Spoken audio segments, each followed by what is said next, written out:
Saudações, pessoal. Professor Frederico Schaff aqui de novo em mais uma videoaula então sobre redes industriais.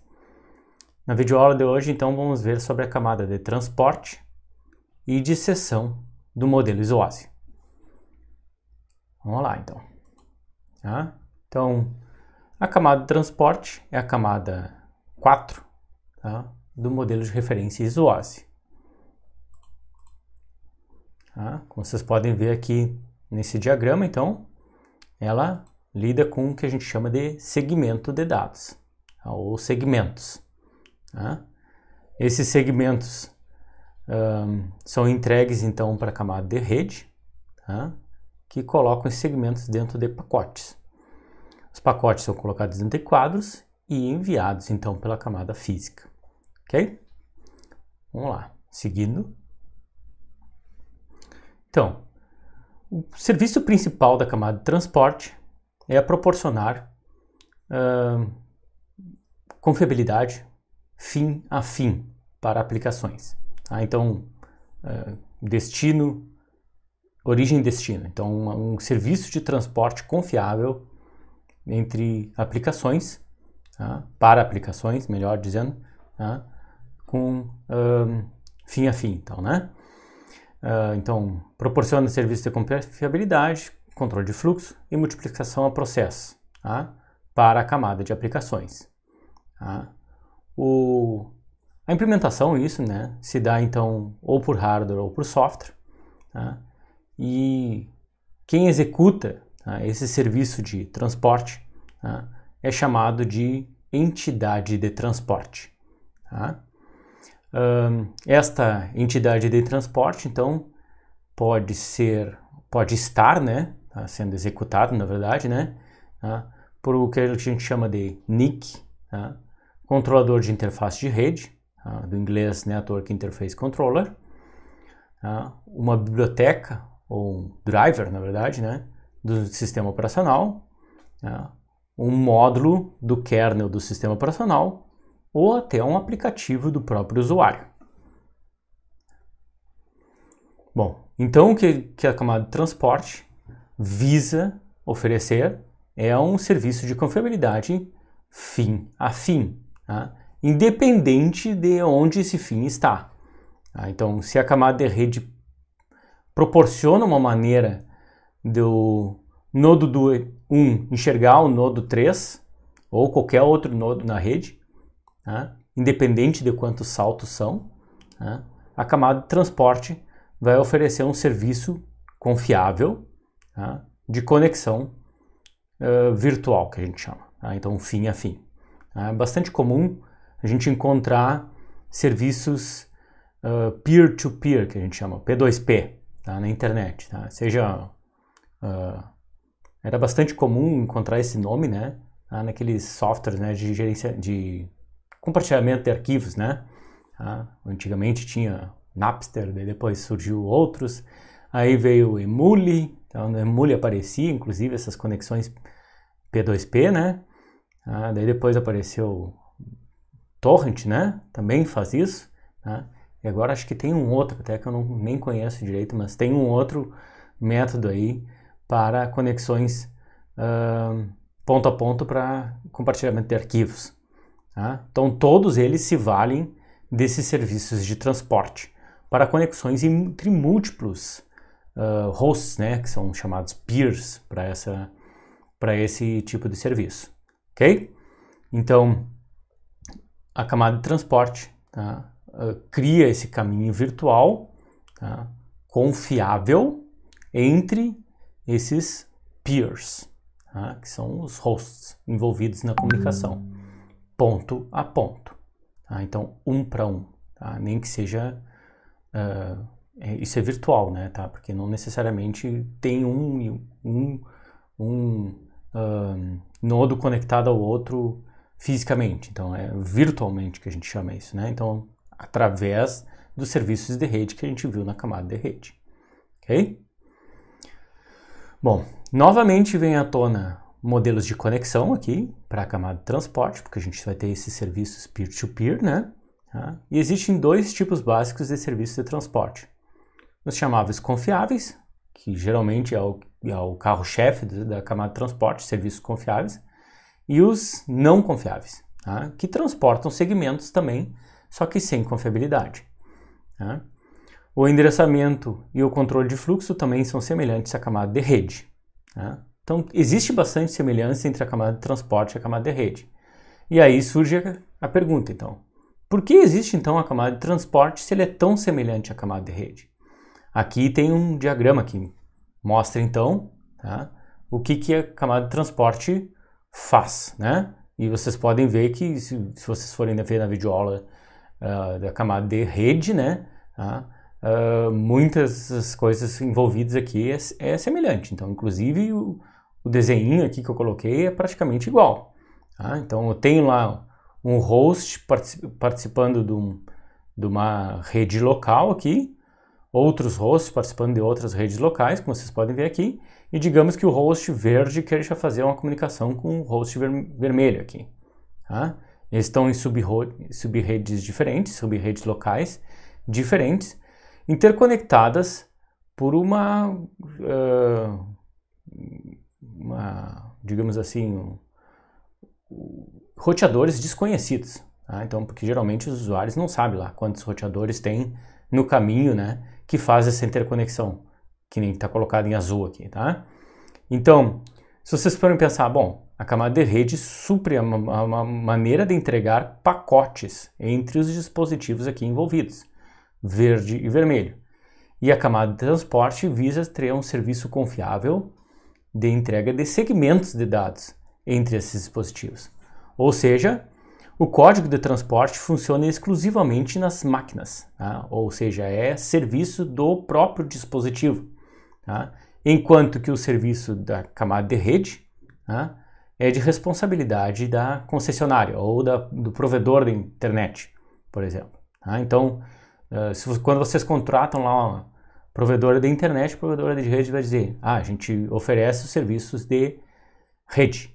Tá? Então, uma maneira de entregar pacotes de rede. Tá? Então, vocês conseguem fazer a conexão entre dois hosts para trocar pacotes, contratando um serviço de provedora da internet.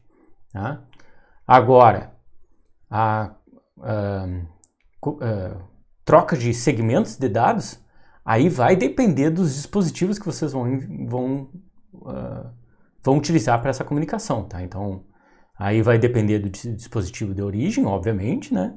E do dispositivo de destino. Então, vocês vão ter que ter um computador habilitado para trocar segmentos de dados. Tá? E com quem vocês vão comunicar vai ter que ter um sistema habilitado também para trocar segmentos de dados. Então, daí a responsabilidade da troca de segmento de dados é dentre esses dois dispositivos e não da provedora da internet.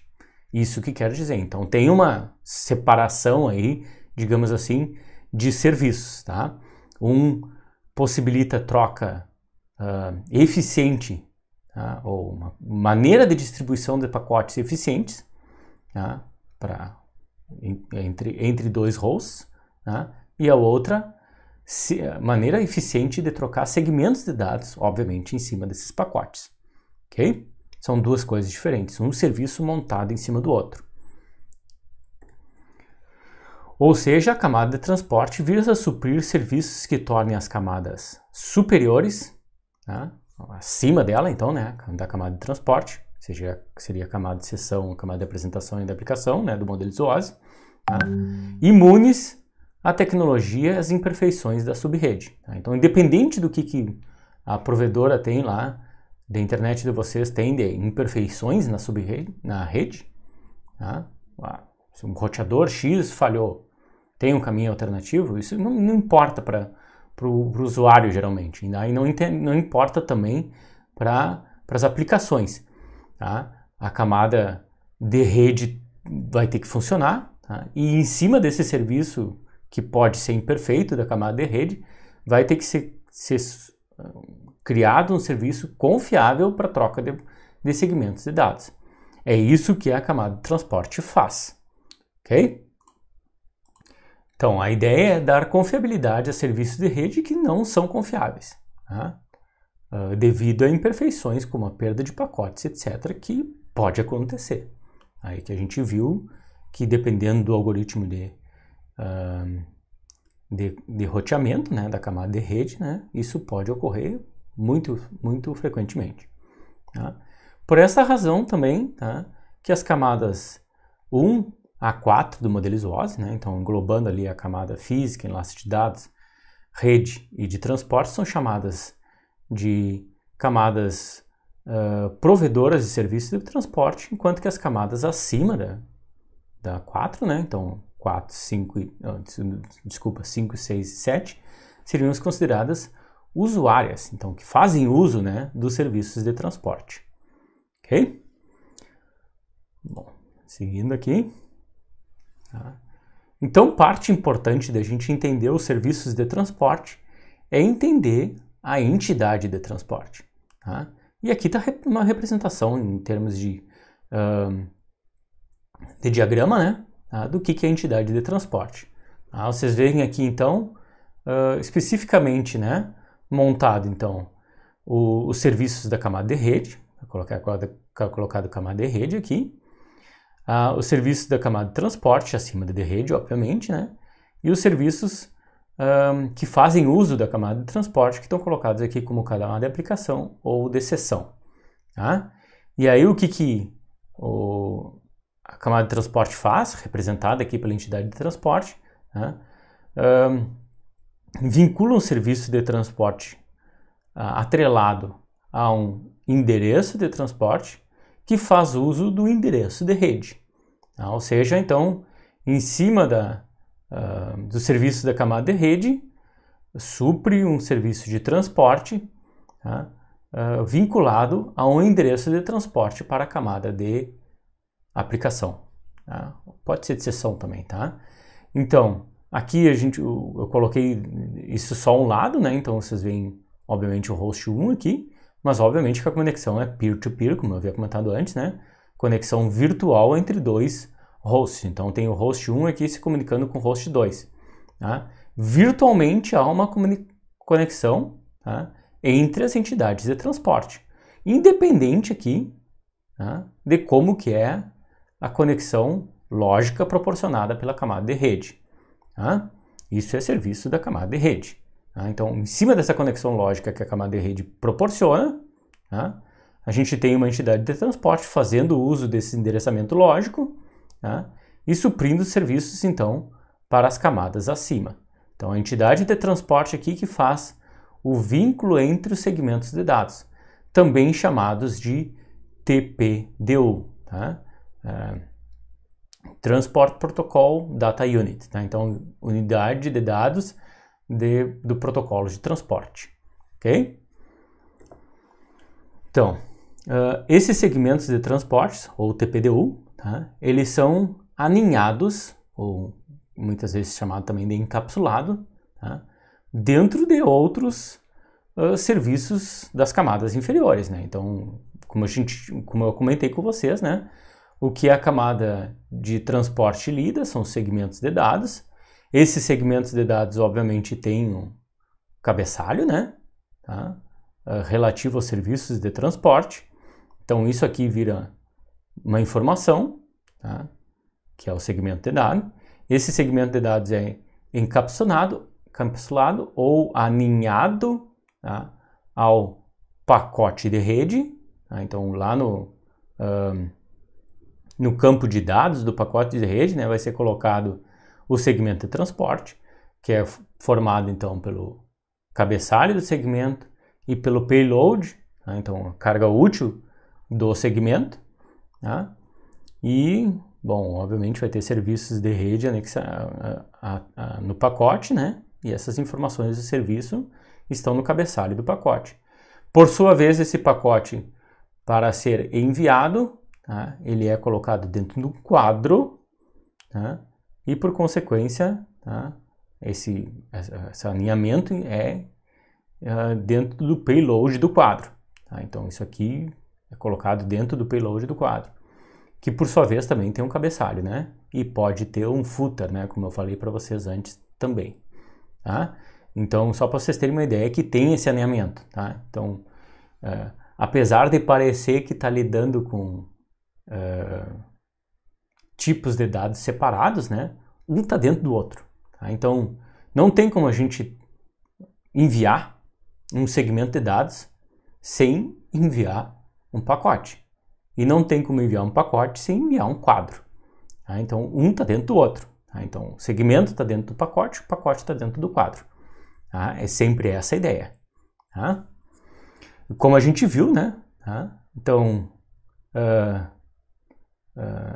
a gente pode replicar vários quadros, pode replicar vários pacotes, pode replicar diversos segmentos, né? Dependendo da comunicação que a gente vai utilizar. Tá? Então, e eles podem tomar rumos diferentes, né? Tá? Então, quadros normalmente são para comunicação entre conexões físicas, de enlace, né? Tá? Pacotes são entre conexões lógicas, tá? Então, entre nodos que compõem uma rede, né? Tá? Ou conexões entre subredes. Tá? Então, usando o roteamento. E segmentos são unidades que são utilizadas pelas entidades de transporte para transportar dados, obviamente, né? Segmentos lembra até pedacinhos, né, de dados. É justamente essa a ideia, né? Tá? Então, se vocês forem pensar, né? Ah, professor, eu sempre pensei assim, bom, para me mandar uma mensagem, tá, composta por, sei lá, 10 ou 100 caracteres, tá, pode ser que esses caracteres sejam colocados dentro de um único segmento de dados, e por consequência dentro de um único pacote, e por consequência dentro de um único quadro, e isso transmitido.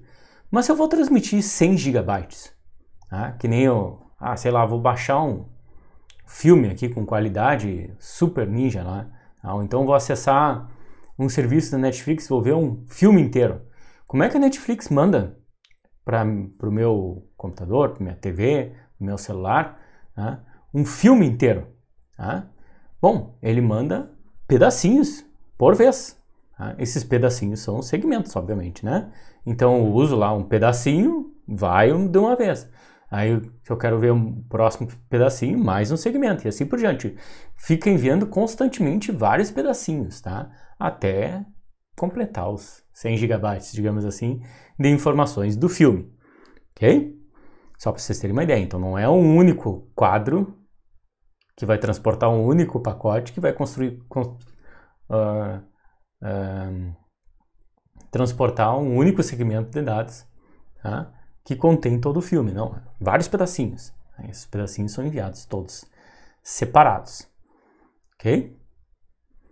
É serviço da camada de transporte também segmental. Separar esses pedacinhos, ordená-los, tá, organizá-los e assim por diante. Tá? Então, isso eu vou mostrar para vocês agora na sequência. Tá? Bom, seja qual for o protocolo de transporte que a gente utilize, tá? A tecnologia, né, a implementação do serviço de transporte, tá? Ele sempre vai ter algumas primitivas básicas que são o básico do serviço de transporte. Tá? Então, as primitivas são bastante conhecidas. Tá? Então, é a primitiva listen, tá, para ouvir, a primitiva connect, quando tem estabelecimento de conexão, a primitiva send, para enviar dados, a primitiva receive, para receber dados, tá? E a primitiva disconnect, ou disconnect, né? Quando a gente estabeleceu uma conexão e quer encerrar ela. Tá? Então é bem essa a ideia. Tá? Obviamente que para a gente executar, tá, digamos assim, essas primitivas de serviços de transporte, tá, muitas vezes isso requer comunicação também, ou seja, troca de dados, de segmentos. Tá? Então, a entidade de transporte vai ter que avisar lá, ó, eu quero me conectar. Como é que ela avisa isso? Enviando o segmento de dados, tá? Que pode não ter dados de aplicação, pode ser só um pedido de conexão, por exemplo. Tá? Então, isso tem que ficar claro para vocês. E aqui eu coloquei, então, as primitivas que a gente tem de um protocolo genérico, né, de transporte. Tá? A primitiva listen, então, faz com que um host escute, tá, se tem alguém solicitando alguma coisa. Tá? Obviamente, aí eu vou voltar aqui. Obviamente, vinculado àquele endereço de transporte e aquele endereço de rede, né? Obviamente, né? Então, fica escutando naquele endereço de rede por aquele endereço de transporte também. Tá? A primitiva connect, naqueles protocolos de transporte que tem estabelecimento e conexão, tá? Ela é uma solicitação tipicamente de um cliente, tá? Fazendo pedido de estabelecimento e conexão. Tá? Isso são para serviços confiáveis, tá? De transporte. A primitiva send é para enviar dados, a primitiva receive é para receber dados, tá? E a primitiva disconnect, como eu havia informado, é se o servidor ou o cliente da conexão virtual do protocolo de transporte quer encerrar esse estabelecimento de conexão, se for uma conexão confiável. Lembrando, como eu falei antes, né, que a comunicação entre entidades de transporte aqui é sempre um para um. Uma entidade de transporte conversando com uma entidade de transporte. Não tem uma conversando com mais de uma. Tá? Tipicamente, para serviços confiáveis, isso é um para um. Tá? O que a gente chama de peer-to-peer. Ok? Bom, o encerramento de conexões estabelecidas, tá, pelo protocolo de transporte pode se dar de duas maneiras. Tá? O chamado simétrico ou o assimétrico, aquele que não é simétrico, né? No simétrico, cada direção da comunicação é encerrada separadamente, tá? Ou seja, a gente vai ter um dispositivo conectado com o outro, usando dois caminhos, né? Um para envio de dados e outro para recebimento, né? Então, um, digamos, indo desse nodo para aquele outro e o outro indo daquele nodo para aquele inicial, né? Então, uma conexão entre o cliente e o servidor e outra entre o servidor e o cliente, tá? Para envio de dados. Tá? No simétrico, a gente pode encerrar as comunicações de forma separada, e no assimétrico, tá? Sempre que algum dos dois ali solicita a primitiva disconnect, daí ambos os caminhos, digamos assim, ambas as partes, tá, são desconectadas. Esse é o mais comum, tá? Só para você saber. Então, seja qual for o protocolo de transporte que seja utilizado, tá, geralmente ele é controlado por uma máquina de estados. Aqui está a máquina de estados de um serviço confiável de transporte. Tá? Ele tem basicamente dois grandes estados, tá? Que é o estado ocioso, idle, do inglês, tá? E o established, tá? Então, que é o de conexão estabelecida, tá? Do inglês, ok? Bom, a transição entre esses estados, tá, se dá através da comunicação entre o cliente e o servidor, por isso que está colocado aqui, né? Essa linha pontilhada é do servidor, a linha contínua é a do cliente. Tá?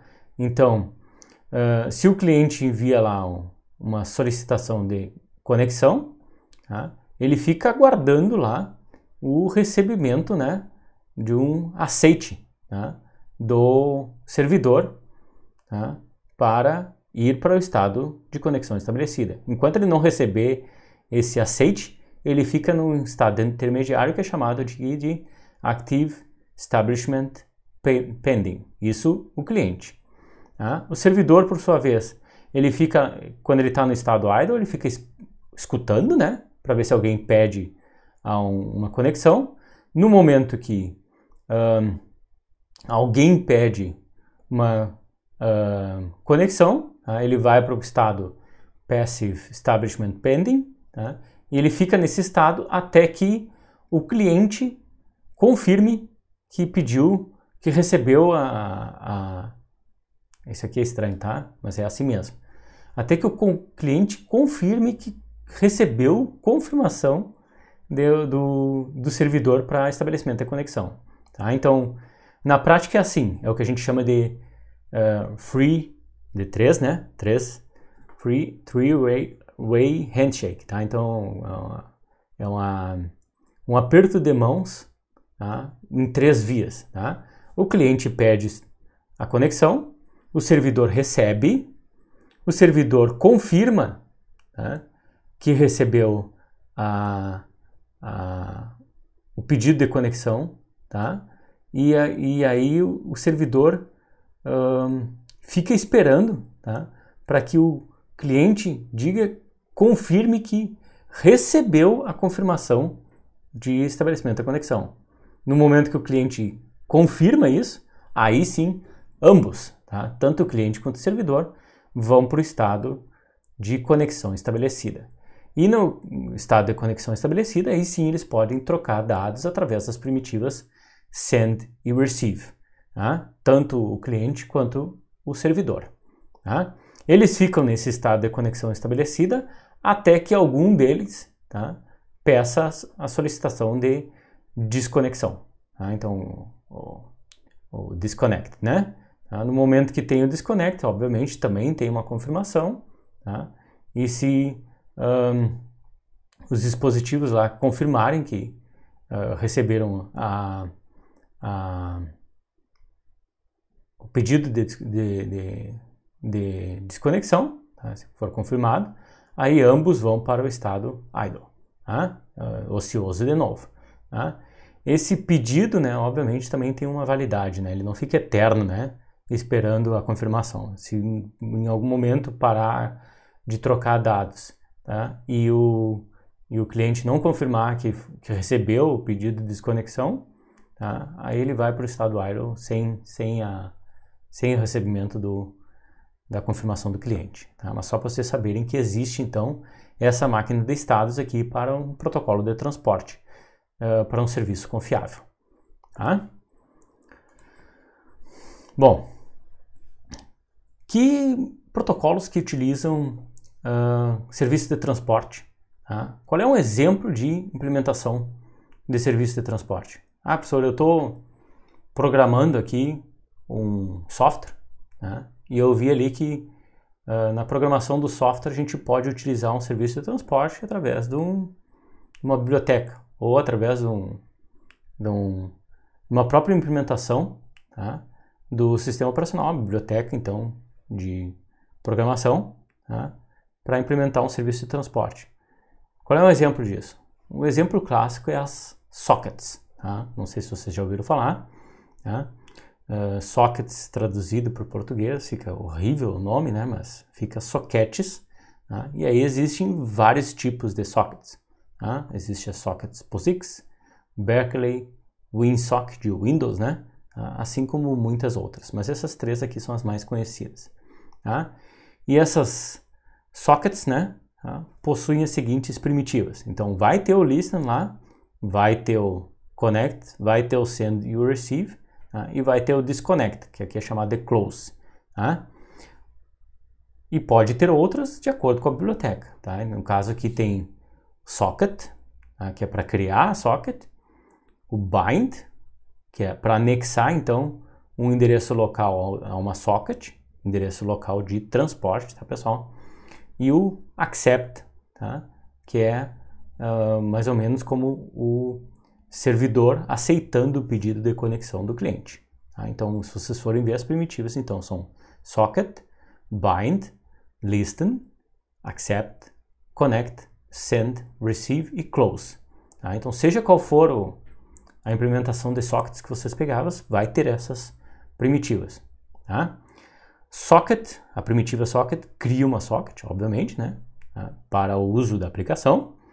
A primitiva bind anexa, essa primitiva tipicamente é utilizada para um servidor, tá? Então, o servidor é aquele que fica escutando ou fica aguardando um pedido de conexão do cliente.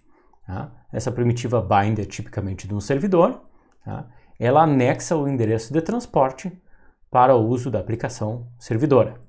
Tá? Então, tipicamente ela escolhe lá qual é a porta de comunicação de transporte, tá, que ela vai ficar escutando, vai ficar anexada. Tá? O listen anuncia a disposição para aceitar conexões, tá, e fica escutando. Tá? Isso aí é geralmente relacionado a um tamanho de fila também, né? Tá? O accept bloqueia o responsável pela chamada até uma tentativa de conexão ser estabelecida. connect tenta estabelecer uma conexão ativamente, send envia dados, receive recebe dados e o close encerra a conexão, que seria a primitiva disconnect. Tá? Então, seja qual for o exemplo de sockets que vocês pegarem, vai ter essas primitivas. Tá? Ah, professor, eu estou programando um software aqui que vai utilizar serviço de transporte, vou utilizar sockets, né? E é em Python. Vocês vão encontrar essas mesmas primitivas. Ah, é em Java, vão encontrar essas mesmas primitivas. É em C, mesmas primitivas. Tá? Então, sempre vai ter essas primitivas aqui para sockets, tá? Que são implementações de serviços de transporte. Tá? Bom, vou fazer um pequeno exemplo aqui para mostrar para vocês, tá? Dois protocolos, tá? Que implementam serviços de transporte. Tá? O UDP, que é o User Datagram Protocol, e o TCP, que é o Transmission Control Protocol. Tá? Então, protocolo de controle de transmissão, e o UDP, protocolo de datagramas de usuários. Tá?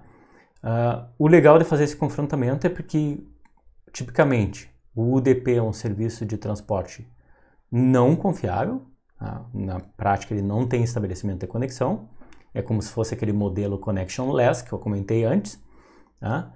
E o TCP é exatamente o contrário. Tá? É um serviço confiável que ele implementa um serviço orientado a conexões. Tá? Então, com o estabelecimento de conexão, com confirmação, com ordenamento, tá?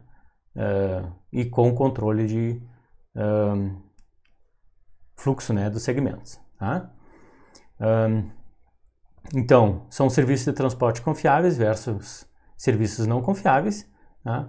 E aqui nessa implementação, nesse exemplo, tá, eu vou mostrar de uma maneira bem curta. Tá? Eu não vou entrar em detalhes, porque tanto o TCP como o UDP a gente vai ver um pouco mais adiante nesse curso, nessa disciplina de redes industriais.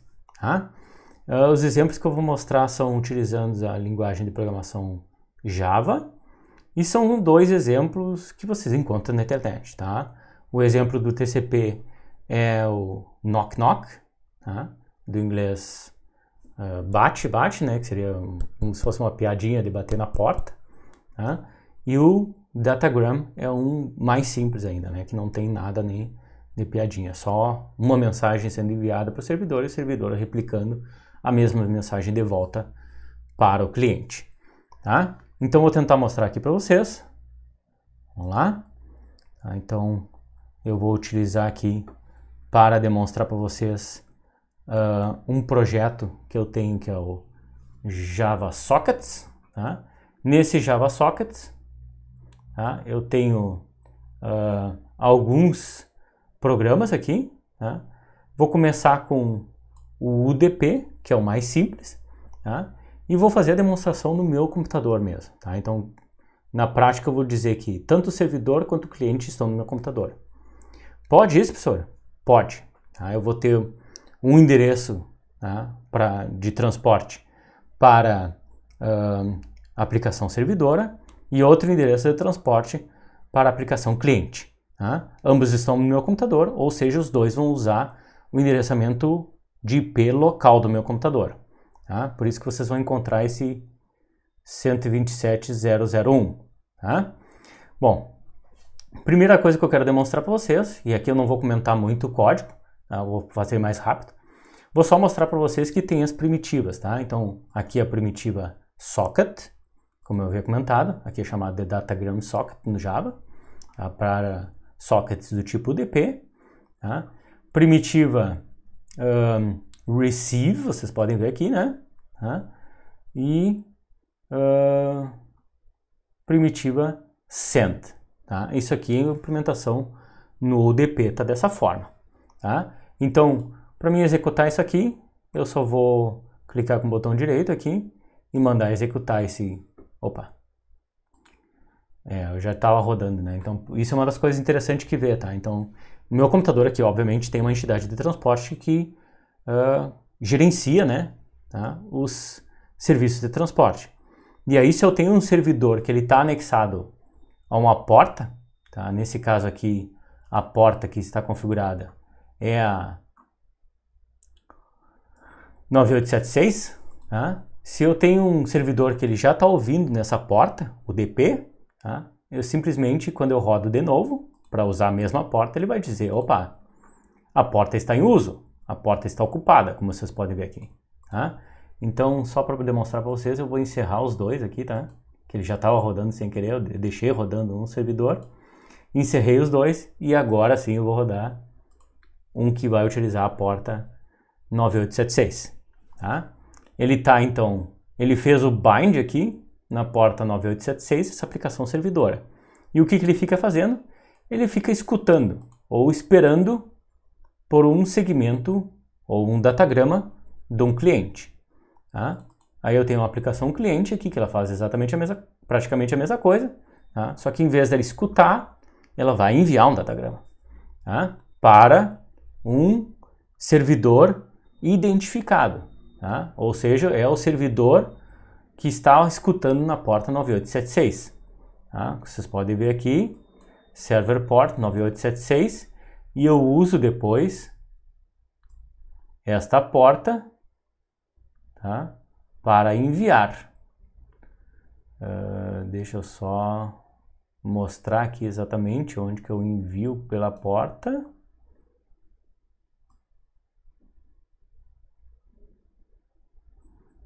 Aqui, ó, que eu construí o datagrama e digo para qual porta que é para enviar. Também digo qual é o endereço IP, né? Porque tem que ter o endereço de rede, né? E aí, o que eu vou enviar, na verdade, é o que eu vou escrever no console. Então, eu executo aqui. Vocês podem ver que o servidor continua rodando aqui. E aqui eu tenho o cliente. Tá? O cliente está rodando. Então, ele está no mesmo endereço da minha máquina aqui. Tá? E ele está tentando fazer a conexão. Na verdade não é conexão, né? Mas ele vai tentar enviar um datagrama para um servidor nesse endereço IP, nessa porta. A mensagem que eu vou escrever é: olá, pessoal da videoaula. Tá? Escrevo aqui, aperto Enter por essa aplicação, ele faz exatamente isso, tá? Manda lá para o servidor. Quando vocês veem que manda, ele recebeu a mensagem, ó. Aqui só a pontuação, né? Ficou, como tem um acento aqui, né? Tá? Eu não disse que eu ia utilizar acento, então ele não entendeu direito, né? O acento que eu enviei, tá? E foi enviado, tá? O servidor recebeu, tá? Do cliente. Aqui vocês podem ver que é do cliente na mesma máquina, utilizando uma porta diferente, 63930, tá? E o servidor, tá, faz uma operação com essa mensagem, na verdade coloca toda em maiúsculas aqui e retorna para o cliente. O cliente recebe então a mensagem do servidor e para a aplicação isso é mais que suficiente. Mandei um datagrama para um servidor, o servidor estava escutando e me mandou de volta. Tá? É assim que funciona o DP, bem dessa forma. Tá? Então, bem simples. Tá? O interessante do DP aqui, tá? E depois eu vou confrontar isso com o TCP para vocês, tá? É que o cliente, ele envia a mensagem, envia, na verdade, o segmento de dados. Vou parar aqui. Ele envia o segmento de dados, tá, pessoal? Independente se tem um servidor ouvindo a mensagem ou não. Tá? Então, pensar aqui, ó, eu não tenho mais o servidor rodando, eu parei ele e eu vou executar o cliente, vou mandar a mensagem, escrever aqui teste, tá? De mensagem sem servidor rodando, tá? Vou enviar essa mensagem, a mensagem foi colocada então dentro do segmento de dados de 38 bytes, tá? Foi enviada e, bom, só que o cliente não recebeu nada de volta, tá? Então, aparece aqui, né, datagram from server not received in time. Então, não foi recebido dentro do intervalo de tempo que eu especifiquei nessa aplicação, tá? E aí, vocês podem ver uma das características do UDP. O UDP não tem estabelecimento de conexão. Tá? Então, na verdade, quando ele manda um segmento de dados, ele não sabe se tem um servidor ouvindo ou não. Já o TCP é exatamente o contrário. O TCP só manda um segmento de dados com dados especificamente, tá? Se a conexão foi estabelecida. Se a conexão não foi estabelecida, ele não vai enviar. Como é que eu posso representar isso? Por esse outro exemplo aqui, que é o Knock Knock Client. Tá? Vou executar ele aqui. Não tenho nenhum servidor rodando, né? Então o Knock Knock Client, tá? Ele roda aqui e a primeira coisa que ele tenta fazer é estabelecer conexão com o servidor. Aí ele diz, opa, não consegui estabelecer conexão com um servidor no localhost. Por quê? Não tem nenhum servidor rodando. E se ele não conseguiu fazer estabelecimento de conexão, ele simplesmente termina a sua execução. O programa aqui, né? Porque ele diz, bom, não vou conseguir enviar dados mesmo, então não vou enviar nada. Tá? Vou terminar minha execução. Já se eu executar o servidor, aqui, né? O servidor vai ficar escutando numa porta. Eu coloquei um outro endereço de porta aqui, então a 444. Tá? E aí, quando eu inicio o cliente,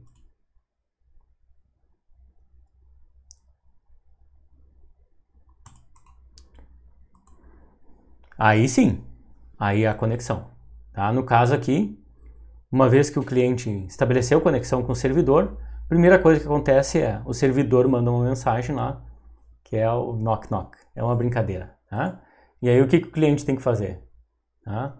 O cliente tem que fazer uma brincadeira aqui, que é perguntar então quem está aí. Tá? Bate na porta e alguém tem que perguntar quem está aí. Tá? Who is there em inglês, né? Aí manda essa mensagem, o servidor recebe essa mensagem, interpreta essa informação e como é um joguinho, tá? Ele diz aqui, ó, o cliente mandou who's there, o servidor recebeu, né? Ele está rodando aqui, tá? E disse é o turnip, tá?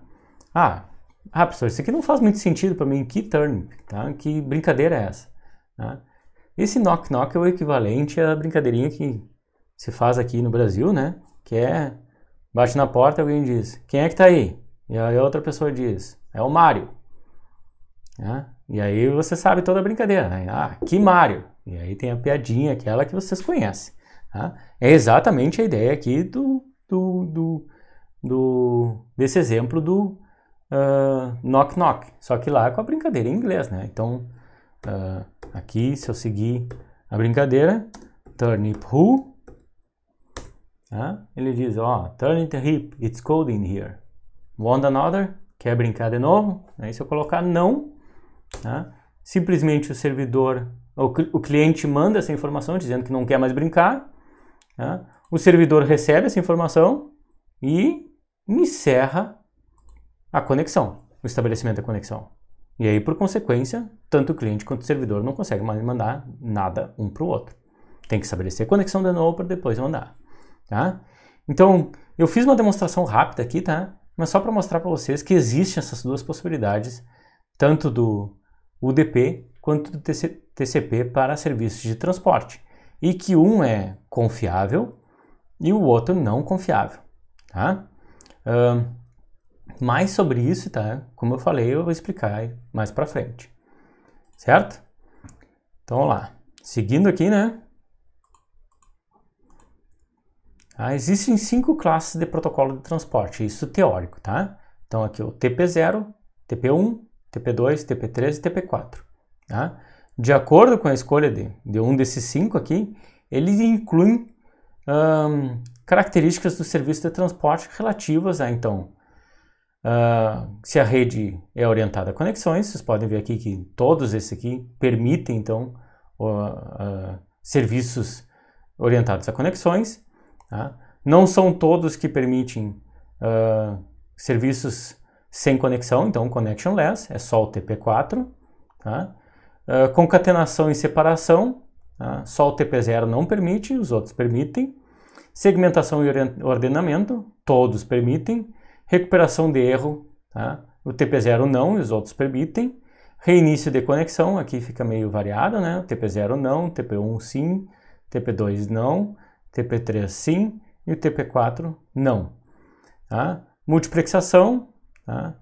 TP0 e TP1 não, os outros sim. Controle de fluxo explícito, de novo, TP0 e TP1 não e os outros sim. Tá?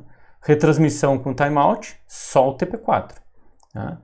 E o serviço de transporte confiável, aqui ficou variado também, né? O TP1 sim, o TP3 e o TP4 sim. Os outros, TP0 e TP1, desculpa, TP0 e TP2, não. Tá? Ah, por que esses nomes, professor? Ah, porque vocês vão pegar a implementação de socket lá e ele vai dizer, eu implemento a classe de transporte TP1. Ah, o que quer dizer isso? Vocês vão ver lá os serviços que estão relacionados a essa socket, que podem ser implementados. Então, se for o TP1, tá? Você já pode dizer, opa, não vai implementar sockets UDP. Por quê? Não permite conexões sem conexão sem conexão, né? O modelo de rede connectionless, porque já está aqui, ok?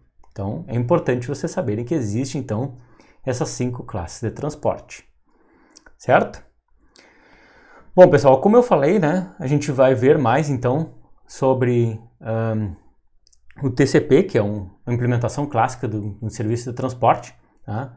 Mais para frente, por isso que eu não vou detalhar mais ainda sobre o TCP, porque a gente vai ver mais para frente, tá? Então, os serviços da camada de transporte são em cima de segmentos de dados e os serviços principais são conexões fim a fim, confiabilidade e controle de fluxo para as aplicações, então para os serviços acima, ok? Visto isso, então, rapidinho a gente entende os serviços de transporte. Espero que tenha ficado claro para vocês. Tá? Na sequência agora, a gente vai ver a camada de seção, tá? Que é uma camada acima da camada de transporte. Ok?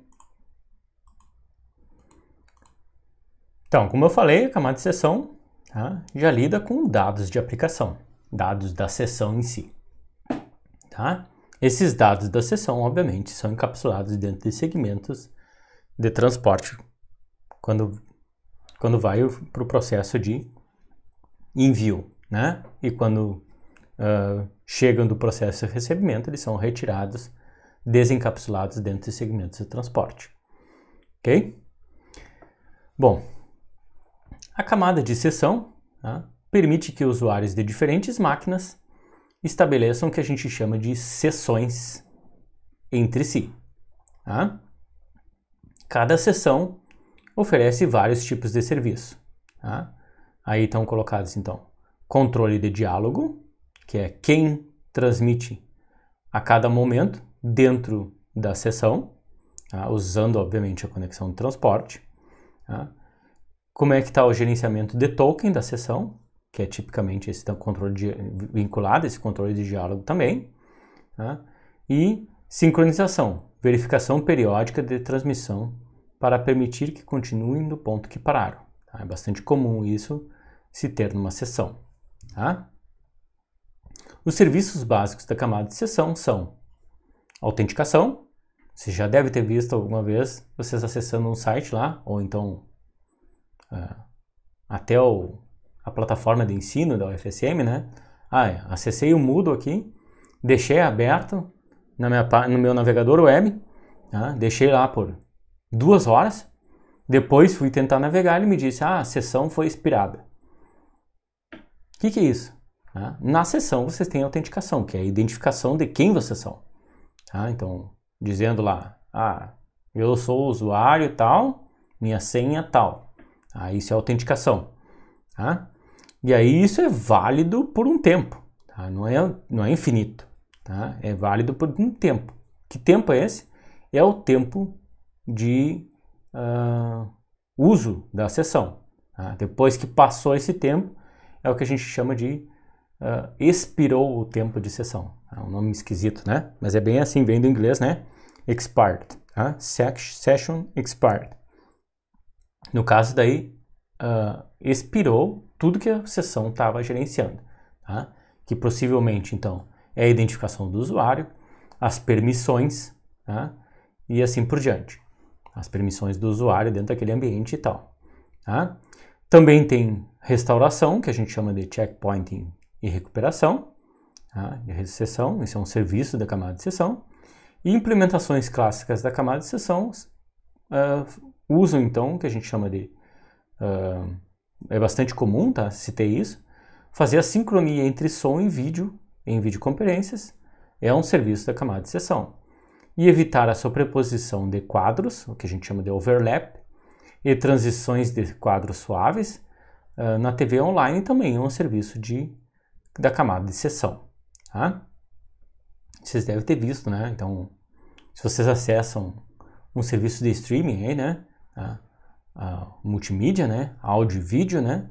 Muitas vezes a gente tem como trocar ali qual é que é o som, né? Qual é que é a língua, né?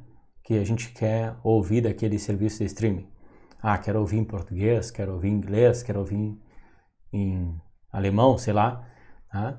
E aí, bom, vocês podem ver que são fluxos diferentes, né? Vai ter o vídeo e vai ter o áudio. Um fluxo vai ser separado um do outro, né? Tá? Justamente porque, bom, não está vinculado porque a gente pode mudar um independente do outro. Tá? Então, se eu posso mudar a língua do inglês para o português, é porque eu tenho um fluxo diferente disso, que um não vai interferir no outro. Se eu escolher o inglês, eu não vou estar recebendo o português também.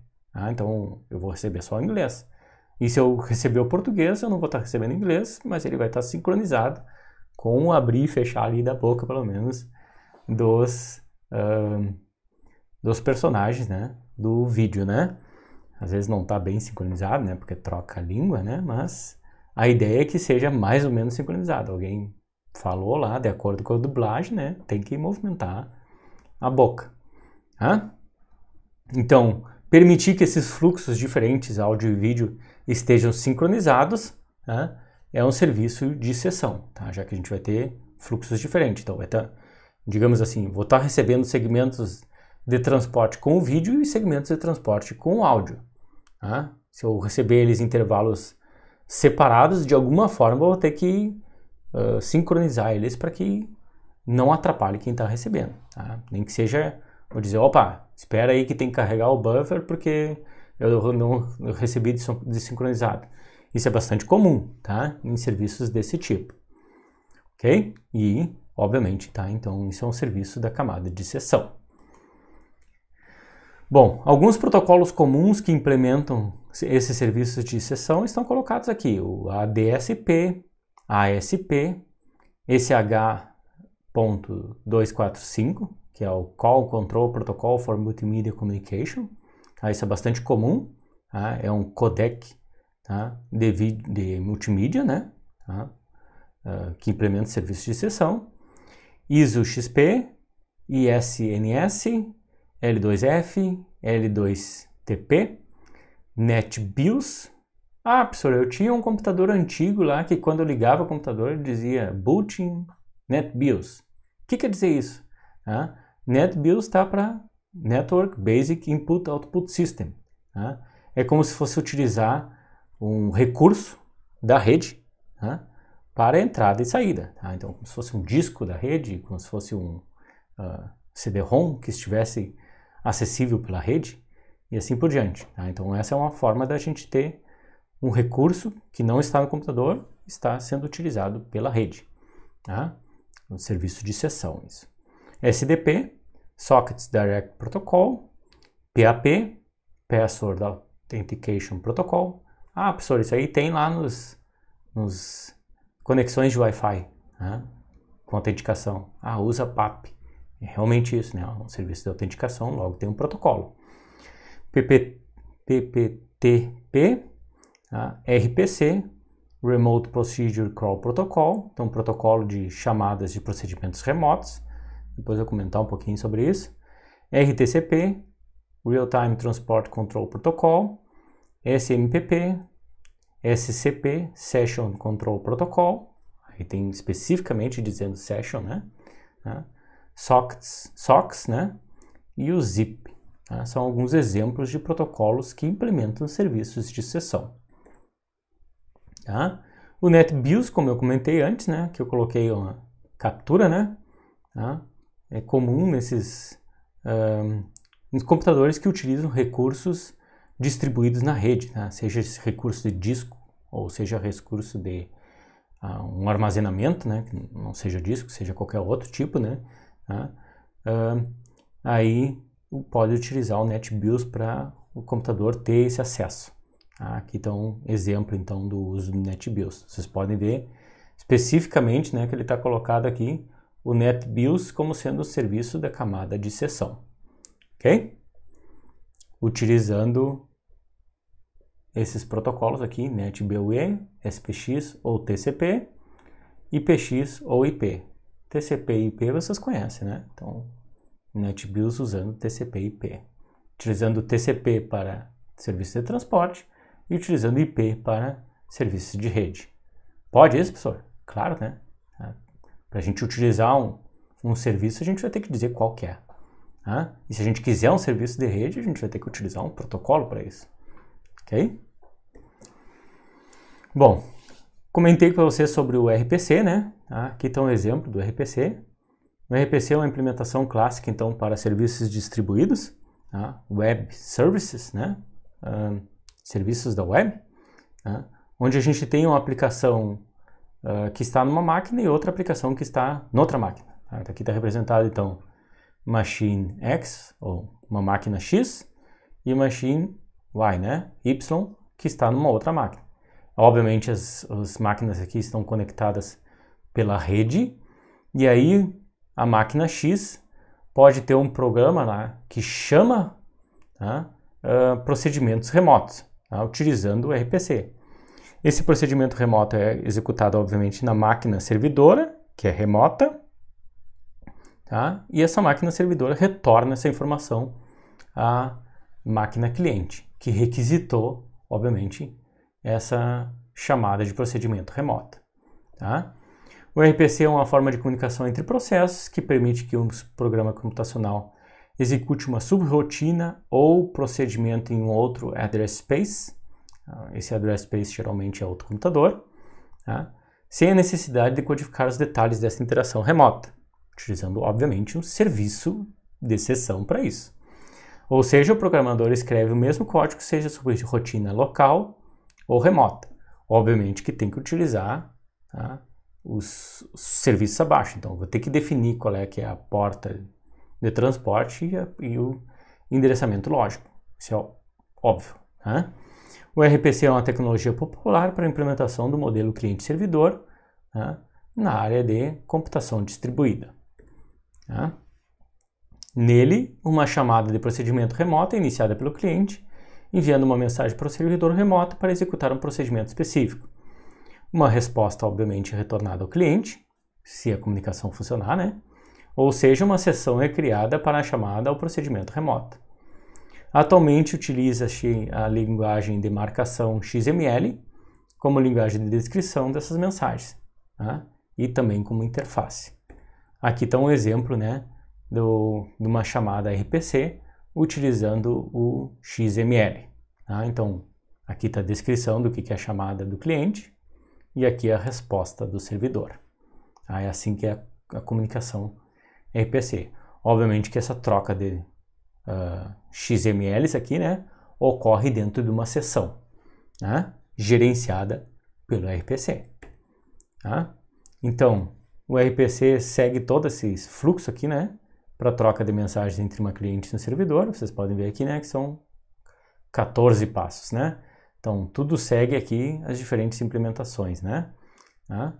E para demonstrar rapidamente isso, como é que funciona, eu tenho um exemplo aqui. Então, vou mostrar para vocês um exemplo de XML RPC implementado em Java. Bom, então aqui, pessoal, eu tenho um projeto aqui que é XML RPC. Tá? Ele usa as bibliotecas do XML RPC 2.0, tá? Que é desenvolvido pela Apache. Tá? E aí eu tenho um programa servidor. Tá? E aí o programa servidor ele tem uma aplicação bem simples aqui, né? Na verdade, ele inicia um servidor e diz: eu estou disponível para chamadas RPC. Tá? Vocês podem ver aqui que ele importa bibliotecas, então, XML RPC. Vou executar o servidor aqui só para vocês verem.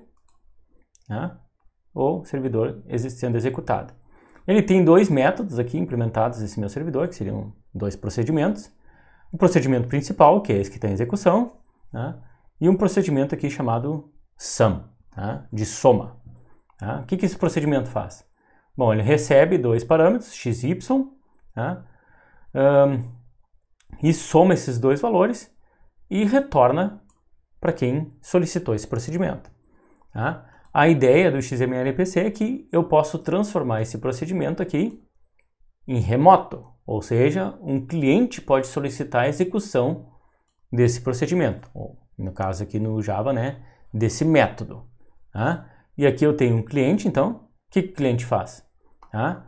Ele cria, obviamente, uma conexão XML RPC, dizendo aqui que é o meu localhost na porta 5555, que é exatamente o que está configurado aqui. Web Server em 5555 para o servidor, né? Tá?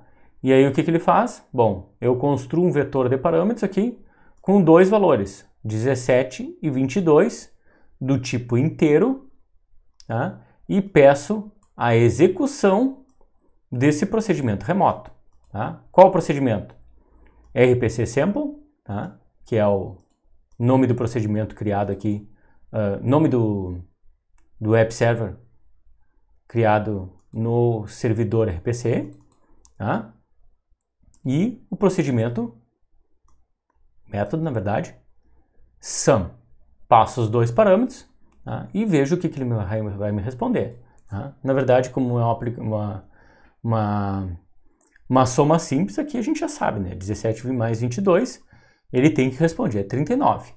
Tá? Então, vou executar esse cliente aqui que vai fazer a chamada remota e o cliente recebe lá, opa, a soma é 39.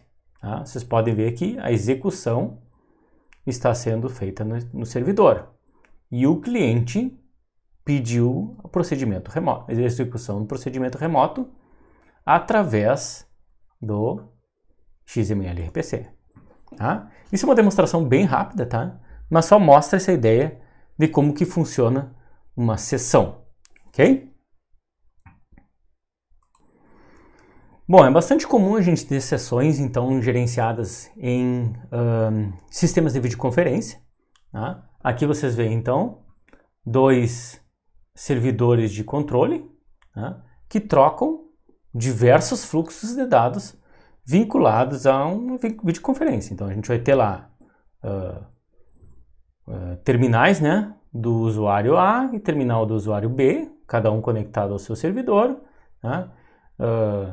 Aplicações aqui, né, tá? Computador, tela, projetor, alguma coisa do tipo, tá? Fluxos de áudio, fluxo de vídeo, fluxo multimídia aqui, referente à troca de informações desses dispositivos, tá? E digamos que o usuário A que está apresentando aqui vai ser enviado para o servidor onde está o usuário B. Então a gente vai ter diversos fluxos de informações aqui, vocês podem ver aqui, né? Peer user B, peer user A. Então eles estão conectados aqui, né? Então, para um está conectado com B e o outro está conectado com A, tá? Aqui está colocado serviço video chat e vocês podem ver, né, que tem diversos fluxos de informações, todos vinculados então a endereçamento IP e protocolos de transporte. Tá? Como são mais de um, ó, às vezes aparecem portas diversas, né? Então, esses diversos fluxos de segmentos de dados aqui dessas aplicações são gerenciados em conjunto através de uma sessão. Tá? É justamente essa a ideia dos serviços de sessão. Gerenciar fluxo de dados de forma conjunta. Ok? Todos esses fluxos de dados fazem parte de uma mesma sessão. Tá? Então, gerenciar, sincronizar, controlar, autenticar esses fluxos de dados são serviços da camada de sessão. Ok? Bom, eu já demonstrei para vocês então esse cliente-servidor XML RPC. Tá? Tem um outro exemplo aqui bem simples que eu vou mostrar para vocês. Então, tem uma aplicação utilizando PHP na versão 5, tá? Onde eu faço utilização então da primitiva session, tá? Do PHP. Tá? E nessa primitiva session a gente tem como ver o que a sessão está gerenciando. Tá? No caso aqui eu vou gerenciar variáveis bem simples, que são construídas, escritas e apagadas dentro da sessão. Tá? Então eu vou mostrar para vocês agora na sequência isso. Tá? Aqui eu estou usando um servidor de páginas web, tá? Para gerenciamento do PHP através do navegador web. Tá? Aqui eu estou usando o Firefox, tá? Para exemplificar 3 programinhas PHP aqui para gerenciamento de sessão. Tá? É o View Session Variables, tá? View Session Vars aqui, Start Session, Destroy Session. Tá? Então vou fazer o seguinte, aqui eu vou iniciar a sessão, iniciei a sessão, e aí vocês vêm aqui, exemplo de criação e atribuição de variáveis de sessão. Eu criei 2 variáveis aqui, uma chamada variável turma e a outra variável aula, e dentro da variável turma eu coloquei redes industriais, e dentro da variável aula eu coloquei camada de sessão. Tá? As variáveis foram atribuídas, tá? E se eu quiser ver essas variáveis, eu posso executar um outro arquivo PHP, aqui que é o view, e ele vai me mostrar, tá? Mesmo sendo outro PHP, tá? Vocês podem ver que é outro PHP, diferente daquele primeiro. Tá? Como está na sessão, eu consigo ver as variáveis que foram escritas dentro dessa sessão e os valores. Tá? Isso é válido enquanto a sessão estiver válida. Tá? No momento que eu fizer a destruição da sessão, tá? Aí exemplo de destruição da sessão, obviamente a sessão não existe mais, e se eu quiser ver as variáveis, ele vai me dizer, não tem mais nenhuma variável dentro da sessão. Porque não existe sessão e, logicamente, aí não tem mais variáveis. Tá? É mais ou menos o que acontece se uma sessão de vocês expirou. Ele não sabe mais quem é que estava conectado, o que estava fazendo, qual era a página que estava vendo. Tem que fazer login e fazer tudo de novo, ok? Senão ele não deixa acessar, certo? Então, para isso existem os gerenciamentos de sessão, ok? Só para vocês terem uma ideia aí de como é que é esse serviço de sessão. Tem nas mais diversas linguagens de programação. Tem no PHP, tem no Java, deve ter em outros que utilizam serviços web. É bem comum de se ter esses serviços de sessão, ok? Bom, seguindo aqui, né? Tá? Tem... desculpa aqui, me atrapalhei um pouco. Aqui. Então, tem também um outro programinha que faz gerenciamento de sessão para acesso remoto. Esse é o PUTTY, tá? O PUTTY. Tá? Ele é bastante comum, é um softwarezinho livre, bem simplesinho. Tá aqui o PUTTY. Tá? Para que ele serve? Para fazer conexão com dispositivos, tá? Remotos. Tá? E no caso aí, obviamente, vai envolver autenticação. E aí eu consigo me conectar. Tá? Aqui eu deixei alguns exemplos, né? Tipicamente a gente pode fazer gerenciamento, né? Tá? De sistemas embarcados que tem interface web, né? Aqui eu coloquei o caso da Raspberry Pi, né? Tá? Então, Light, Pi, MeteoPi. Vamos ver se isso aqui dá certo. Eu vou testar aqui na hora. Tá? Então, no momento que a gente abre aqui, vocês veem, né? Tá? Foi criado, então... Obviamente eu tenho que botar a senha, né? Espero que dê certo. Tá? Não sei se eu botei... botei a senha certa, ó. Aí eu estou acessando uma máquina que está lá na universidade. Tá? Na universidade. Então, é uma máquina que tem Linux, né? Vocês podem ver aqui. Linux. Tá? E eu estou acessando ele de forma remota. Tá? Aqui eu posso executar comandos, bem simples, né? Tá? Só para vocês verem.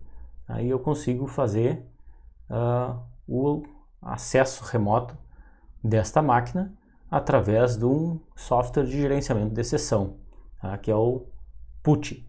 Tá? Então, para terminais remotos, ele cria uma sessão aqui. Dentro dessa sessão, eu posso mexer e enviar quantos comandos eu quiser. Ok? Até eu dar o comando exit. Daí, sai e fechou minha sessão. ok? Tem outro software aqui que é utilizado bastante também para quem desenvolve páginas web e enviar arquivos para esses servidores web, que é o WinSCP, tá? Que é um terminal de transferência de dados entre hosts que cria uma sessão e aí faz uso de outros protocolos para transferência de arquivos ou gerenciamento de linha de comando desse servidor. Tá? Então, tipicamente associado ali ao FTP, SSH ou SCP, tá? Que são FTP é File Transfer Protocol, né, para transferir arquivos, que é o foco do WinSCP, tá? Mas dá para a gente usar também a linha de comando através do SSH e dá para usar a transferência de arquivos também por SCP, ok? Bom, vamos seguindo aqui, pessoal. Tá? Então, com isso a gente termina então a camada de sessão, tá? Que é bem simplesinha. Tá? Então, só para vocês saberem, então, a camada de sessão já lida com dados especificamente da aplicação, tá? Gerencia esses dados e organiza para dentro da sessão ou das sessões que estão sendo gerenciadas. Tá? E o foco principal, a função principal da camada de sessão é a comunicação entre nodos, tá? Gerenciamento das sessões desses nodos, tá? Entre as aplicações.